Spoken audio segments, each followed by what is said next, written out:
She kicked the Virgin Mary in public, and that night the statue whispered her name.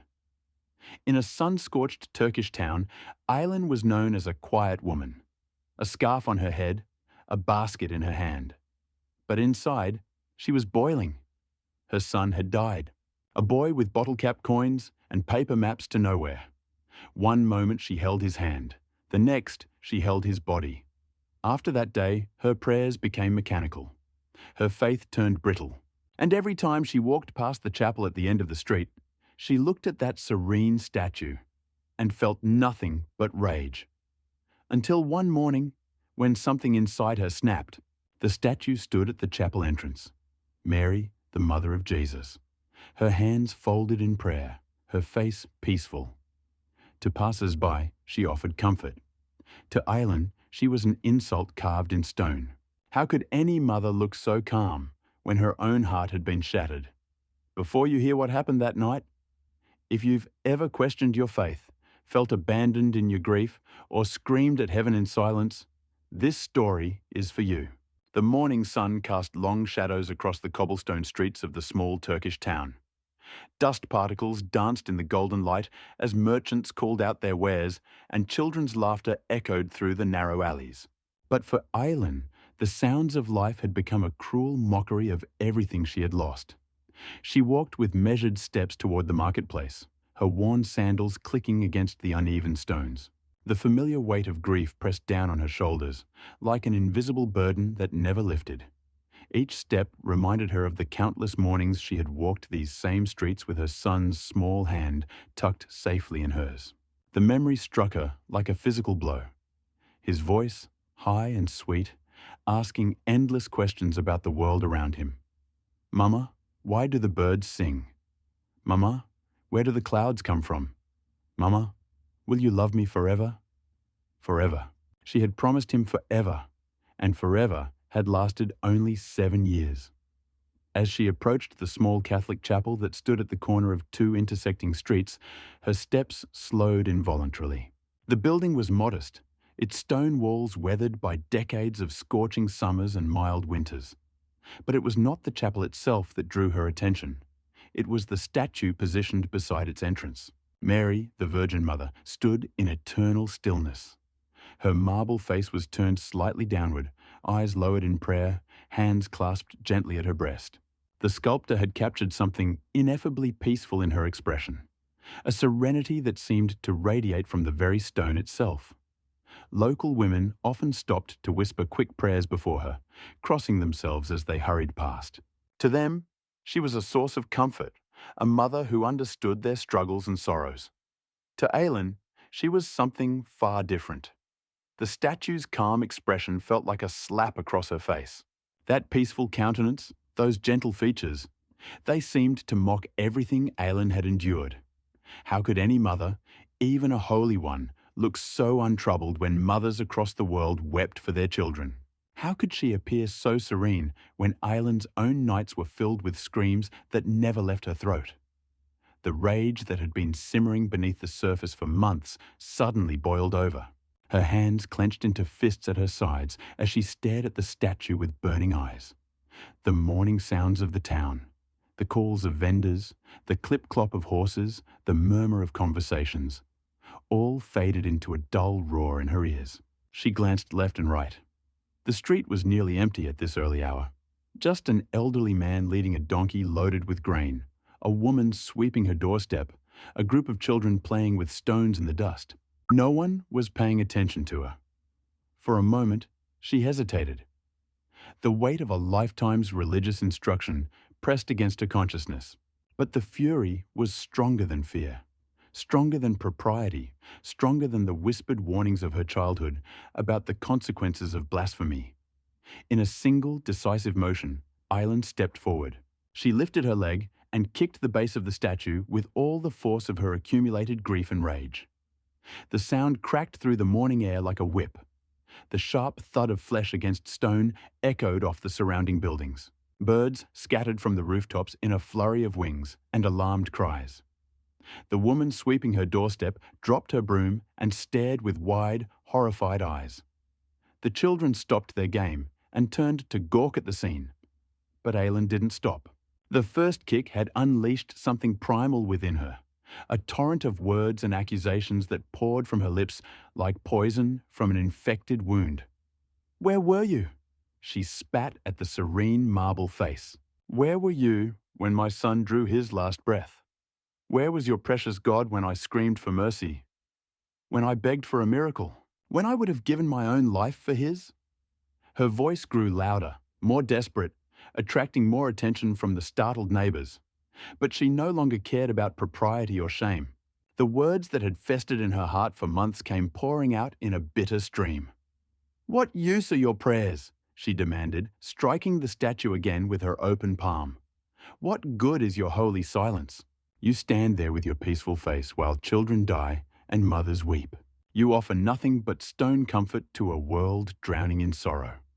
An elderly woman who had been carrying bread from the baker's shop stopped in her tracks, her mouth falling open in shock.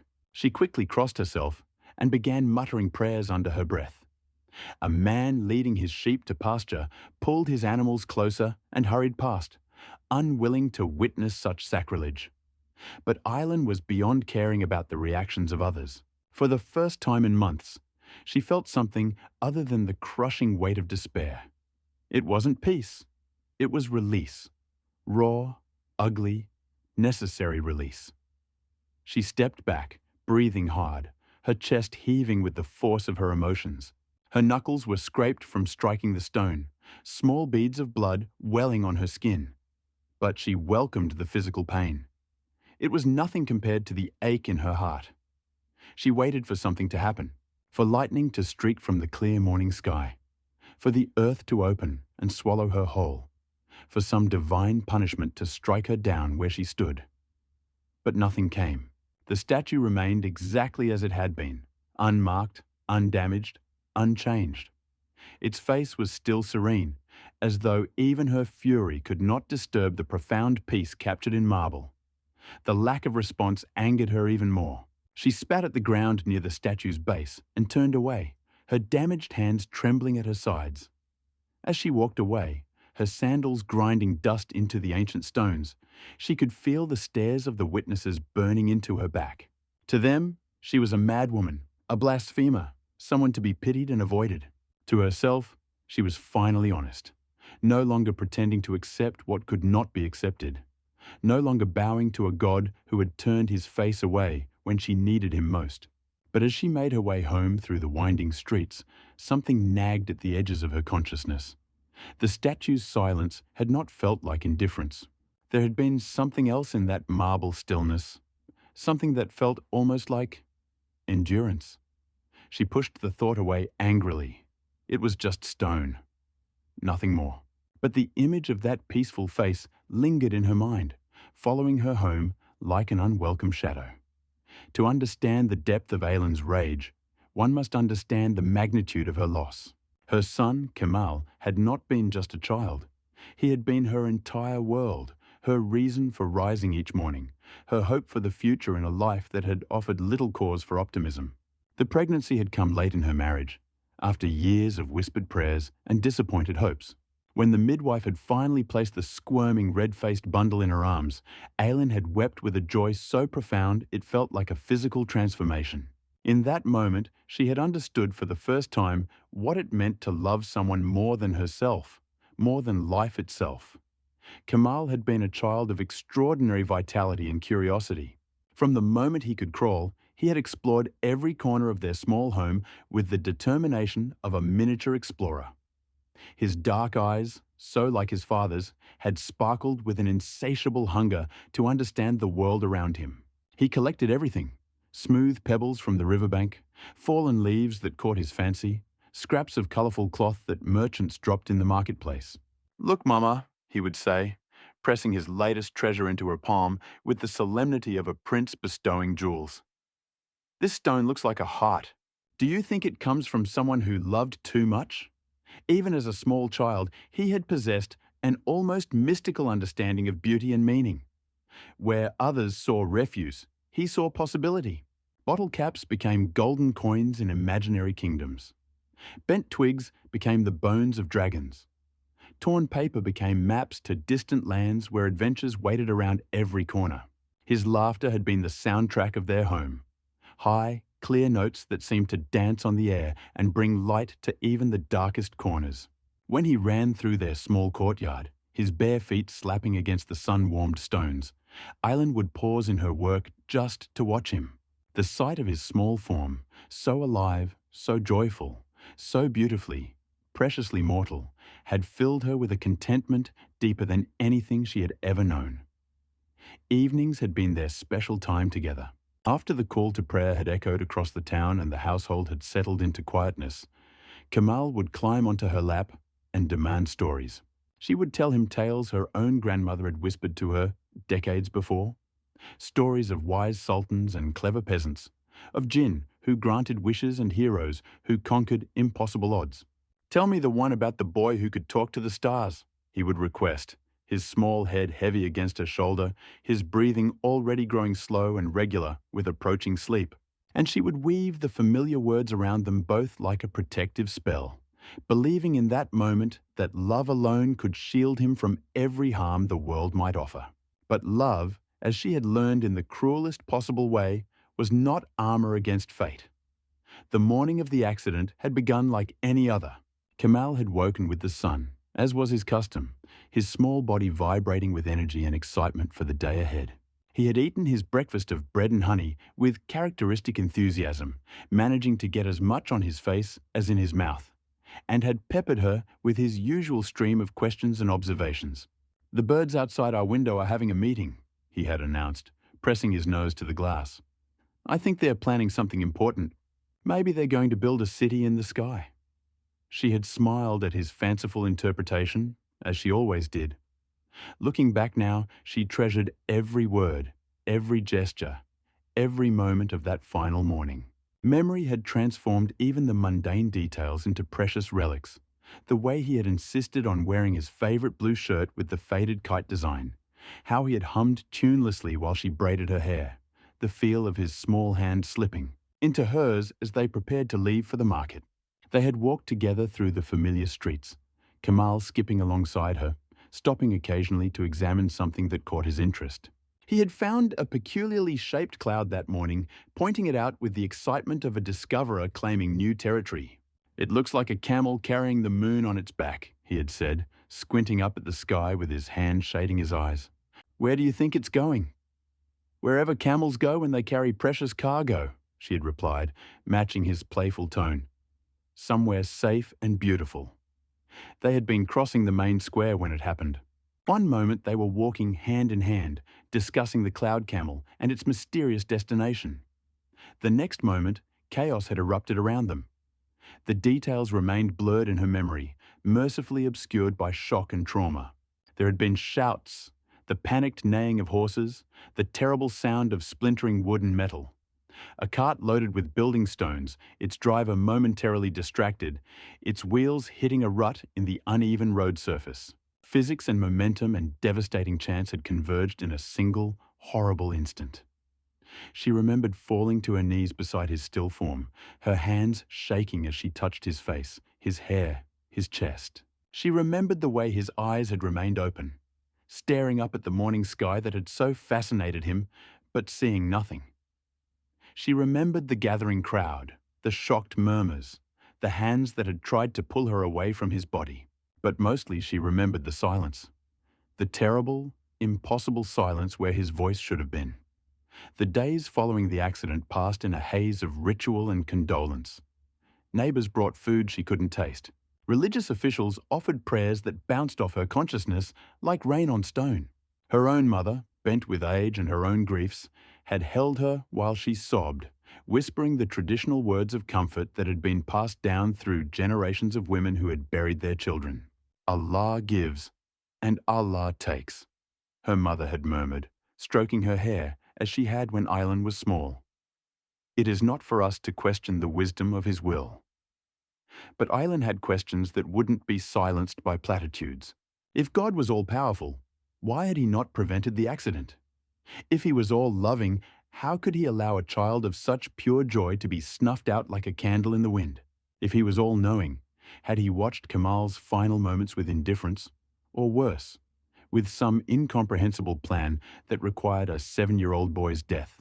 The questions had festered in her heart like infected wounds, growing more poisonous with each passing day. She had continued to perform the outward motions of faith, rising from morning prayers, reciting the familiar words, bowing in the prescribed directions. But the words had felt like dust in her mouth, and her prayers had become accusations hurled at an apparently empty sky. The transformation of Aylin's faith from devotion to despair had not happened overnight. Like a rope fraying under constant stress, it had weakened gradually, strand by strand, until only bitter threads remained to hold together the remnants of her spiritual life. In the immediate aftermath of Kamal's death, she had thrown herself into prayer with desperate intensity. If God demanded submission, she would submit completely. If he required devotion, she would devote every waking moment to his worship. If he wanted proof of her faith, she would demonstrate faith beyond any reasonable measure.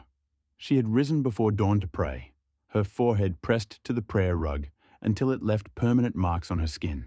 She had recited verses from the Quran until her voice grew hoarse and her throat burned. She had fasted beyond the required days, denying herself food and water as though physical deprivation might somehow balance the cosmic scales that had tilted so cruelly against her.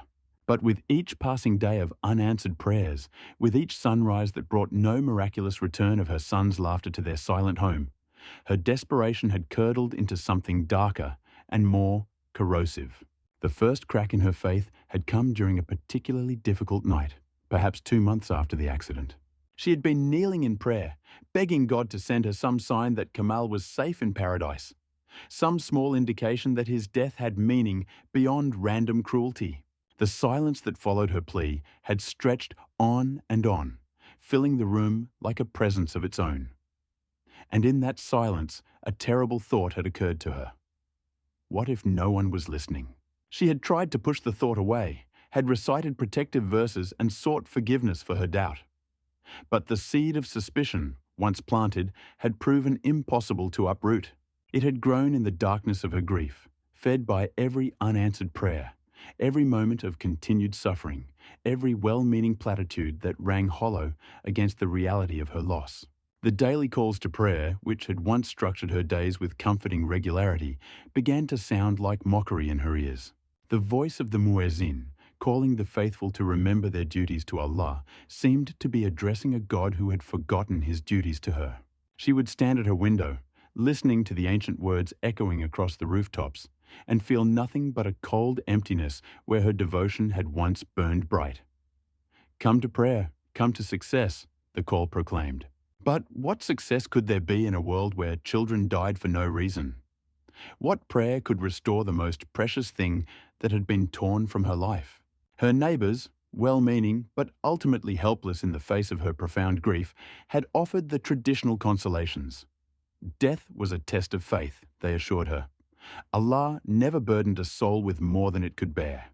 Kamal was in paradise now, free from the sorrows of this world, waiting for her to join him in eternal happiness. But these words of comfort had become instruments of torture. If death was a test, she was failing spectacularly. If Allah measured his burdens carefully, he had miscalculated catastrophically in her case. And if Kamal was happy in paradise, why did she feel his loss so acutely? Why did love beyond death feel like abandonment rather than hope? The rituals that had once grounded her spiritual life became mechanical performances, empty gestures that she completed out of habit rather than conviction. She would wash herself before prayer, with meticulous attention to every prescribed detail. But her heart remained unwashed by any sense of the sacred. She would face Mecca and recite the familiar words, but her soul faced only an abyss of meaninglessness. Gradually, inevitably, even these hollow performances became too much to bear. The morning came when she simply could not rise from her bed at the sound of the call to prayer. The effort required to pretend reverence for a God who had destroyed her life was beyond her strength. She lay still, staring at the ceiling, listening to her neighbours stirring around her as they prepared for their morning devotions. Her mother had found her there, still in bed an hour after sunrise, and had asked with gentle concern if she was ill. Yes, Eileen had replied, and it had been the first completely honest thing she had said in months. I am ill. My faith is dead, and I don't know how to bury it. From that day forward, her relationship with religion had become one of active avoidance rather than passive neglect. She stopped attending the mosque for Friday prayers. She stopped fasting during Ramadan. She stopped teaching her mother the verses she had once recited with such devotion, because the words had become foreign objects in her mouth, speaking of a reality she could no longer inhabit.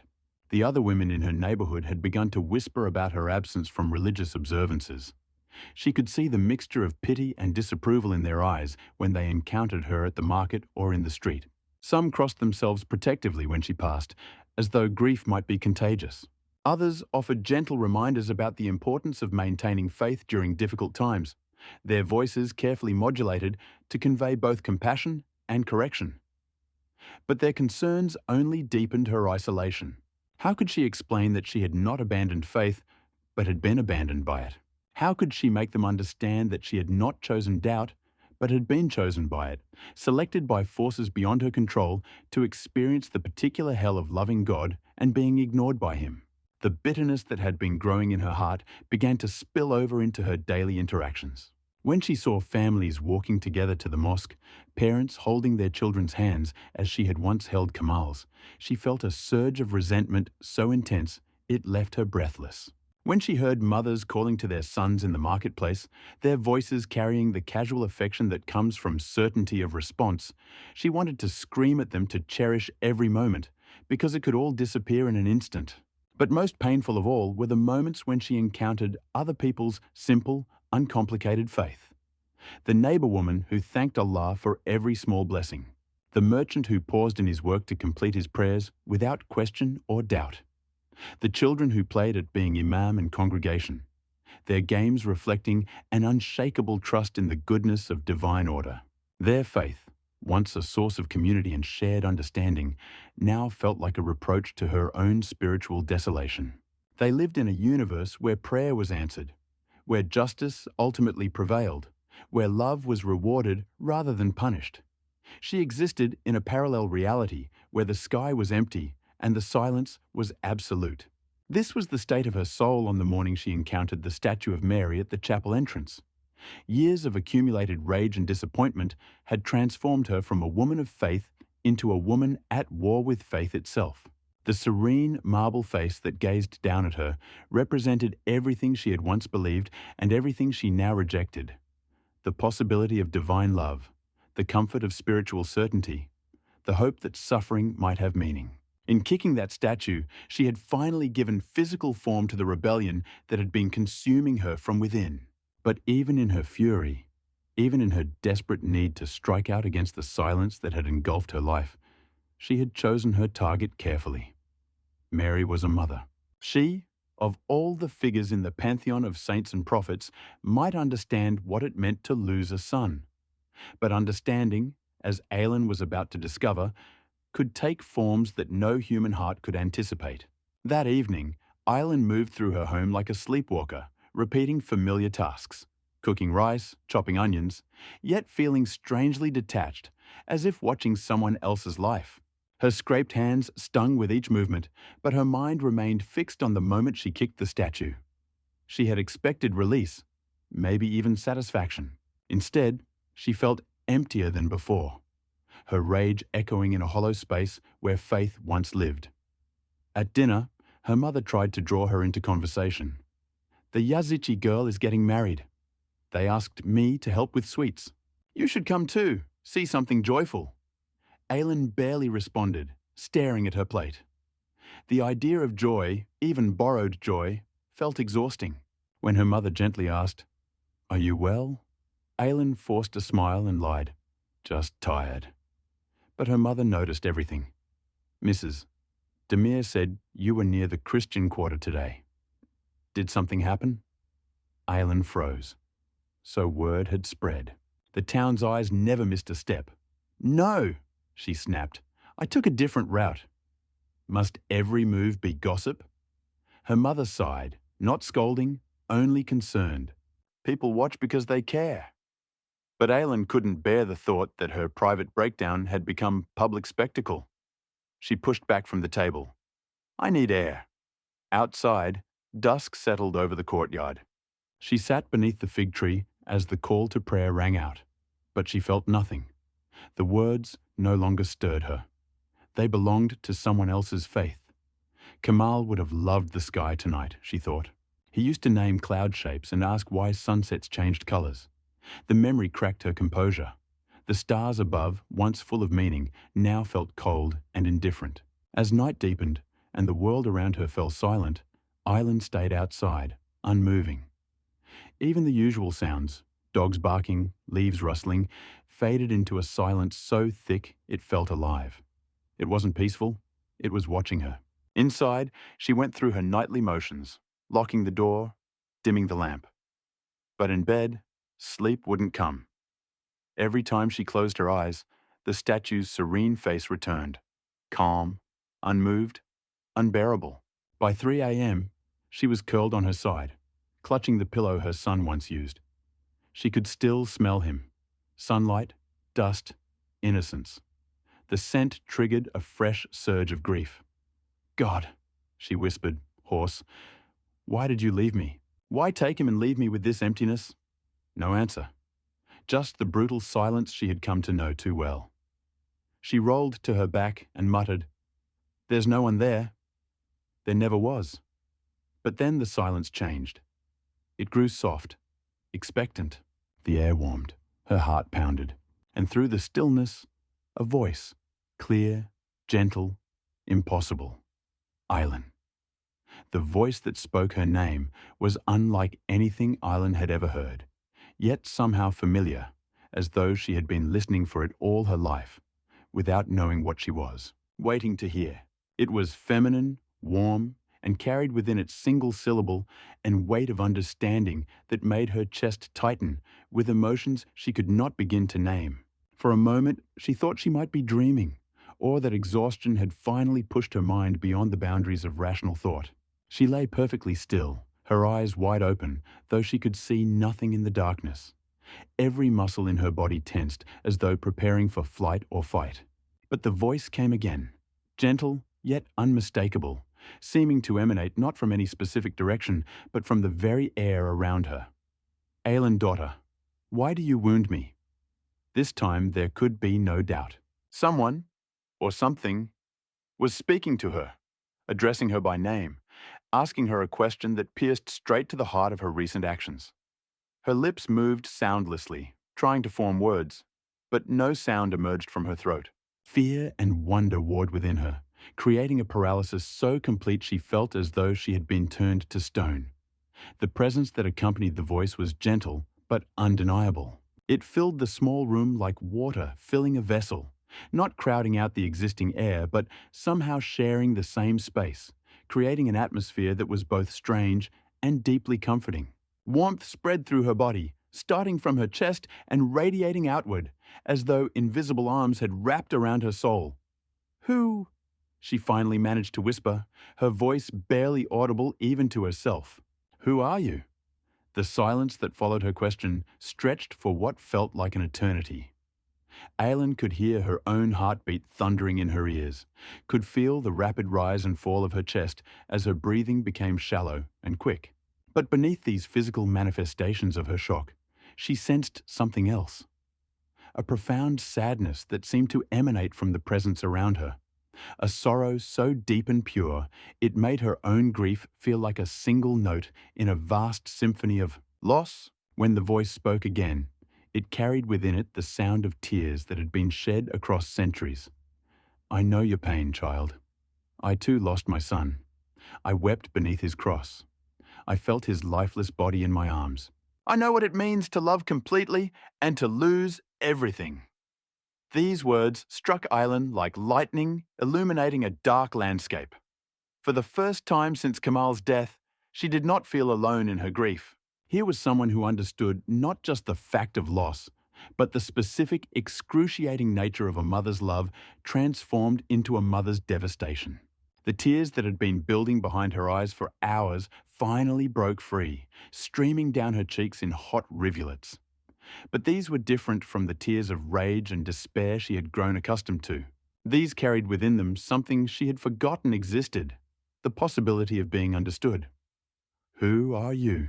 she whispered again, though somewhere deep in her soul, she already knew the answer. The presence around her seemed to intensify, becoming more tangible, more real, until she could almost feel breath upon her face, gentle hands smoothing her hair. When the voice came again, it carried the authority of absolute truth. "I am Mary, your mother, the mother you struck today, but who has never stopped loving you." The name fell into her consciousness like a stone dropped into still water, sending ripples of recognition through every corner of her being. Mary, Mariam, the mother of Isa, the mother of Jesus, the woman whose serene face had enraged her so completely just hours before. The very statue she had kicked in her fury was now speaking to her with words of tenderness rather than condemnation. Aylin's body began to shake uncontrollably. She rolled from her sleeping mat onto the floor, her knees hitting the cold stone with a sound that seemed to echo through the small room. Her hands pressed against the ground as sobs racked her frame with such violence she feared she might be tearing apart from the inside. "Forgive me," she gasped between the waves of weeping. "Forgive me, Mary. I struck you. I cursed you. I blamed you for God's silence. How can you call me daughter when I have been your enemy?"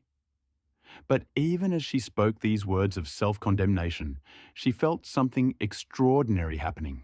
The presence that had filled the room was not withdrawing in disgust or anger, but drawing closer, enveloping her with a love so complete and unconditional, it defied every understanding she had ever had of divine judgment.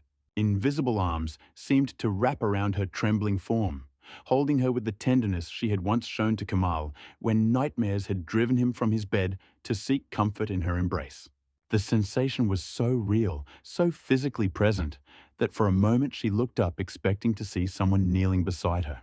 But the room remained empty of any visible presence, lit only by the faint glow that seemed to emanate from the air itself.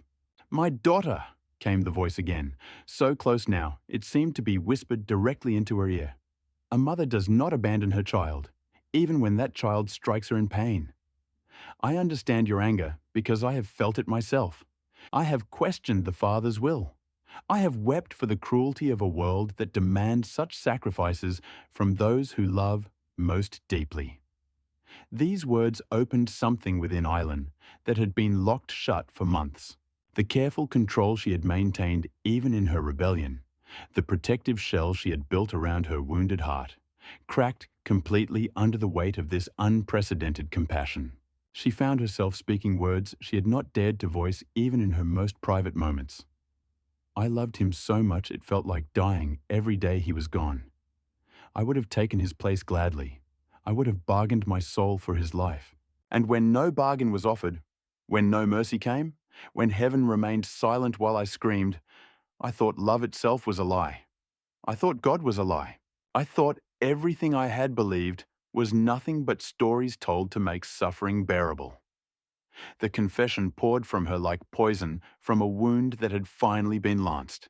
Years of suppressed doubt, months of accumulated rage, weeks of desperate questioning, all of it came spilling out in a torrent of words that seemed to flow directly from her heart without passing through the filters of her mind. "I see you, Aylin," Mary's voice responded, and the words carried such weight of recognition that Aylin felt truly seen for the first time since Kamal's death. "I see your love for your son. I see your faithfulness even in your rebellion. I see the mother's heart that would rather be damned than accept a universe without mercy. But how can you love me after what I did? How can you call me daughter when I have rejected everything you represent?" The question hung in the air between them, carrying with it the weight of Aylin's deepest fear, that she had moved so far beyond the boundaries of acceptable faith that redemption was no longer possible, that her anger had transformed her into something that could no longer be loved by the divine. Mary's response came not in words, but in sensation. The embrace that surrounded Aylin tightened, becoming so real and present that she could feel the warmth of another body against hers, could sense the rise and fall of breath that was not her own. And then, when words did come, they carried within them the accumulated wisdom of a mother who had watched her own child suffer and die. Love does not end because it is tested, daughter. It does not diminish because it is questioned.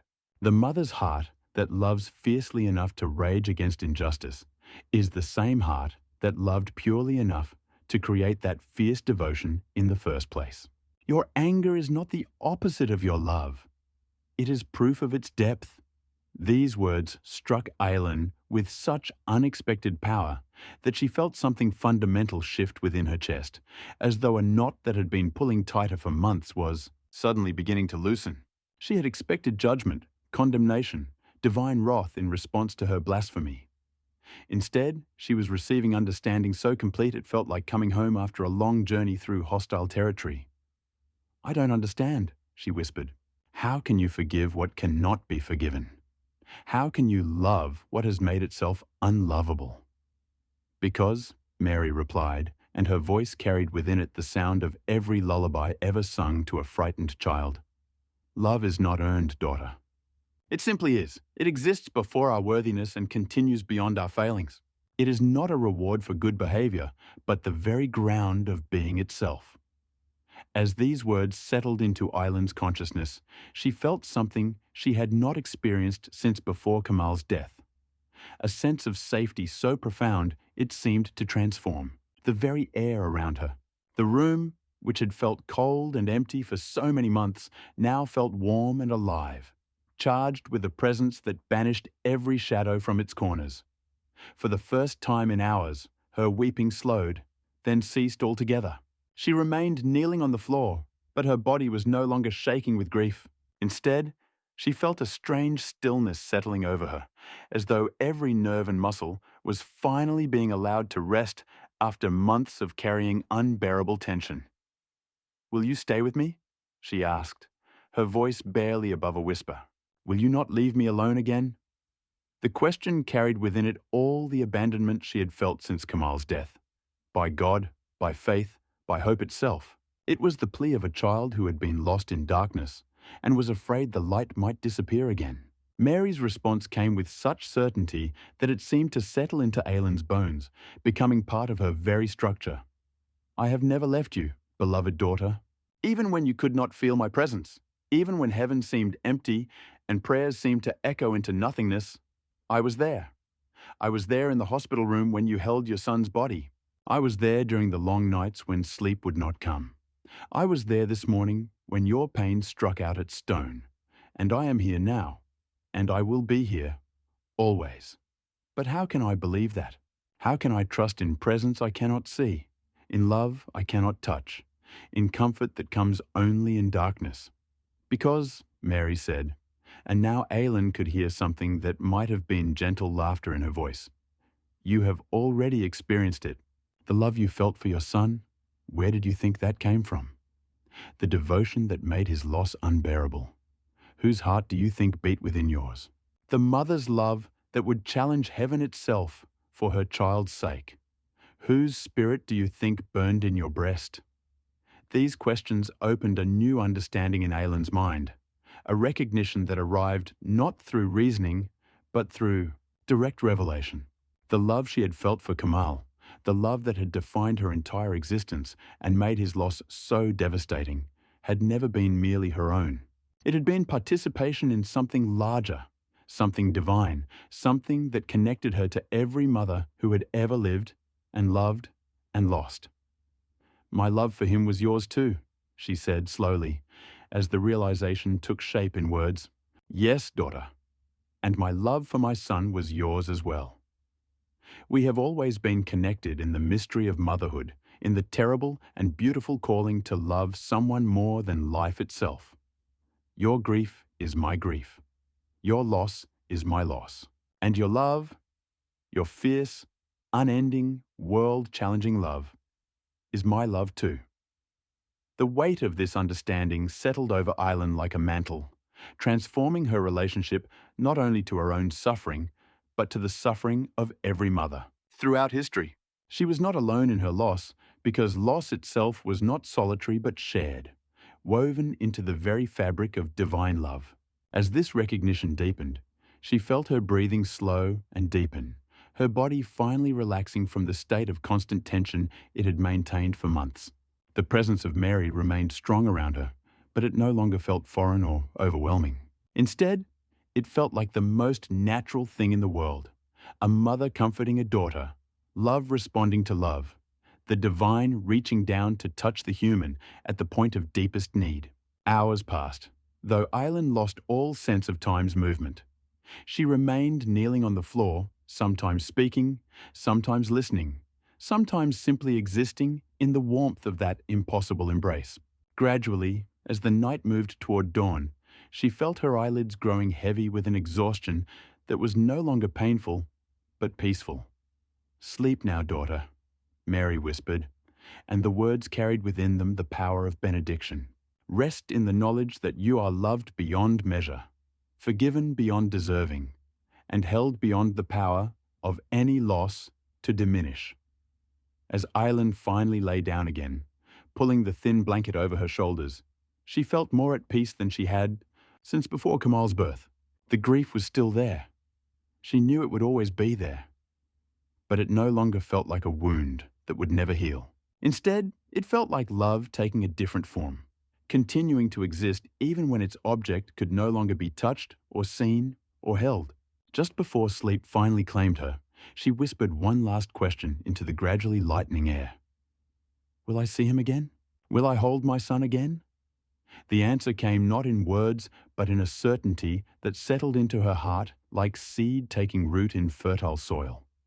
Yes, the presence around her seemed to say without speaking, "Love does not end with death. What has been truly joined cannot be permanently separated. The reunion you long for is not only possible, but inevitable, because love itself is eternal." With these unspoken words echoing in her consciousness, Aileen finally surrendered to sleep. But it was not the restless, tormented sleep she had known for months. Instead, it was the deep, restorative slumber of a child who has been found after being lost. A rest filled with dreams of light and warmth and arms that would never let go again. When morning came, she would wake transformed. The woman who had kicked the Virgin Mary in rage would begin the slow journey of becoming the woman who had been embraced by that same Virgin in love. But that transformation would begin with rest, with the profound peace that comes only to those who have finally been welcomed home.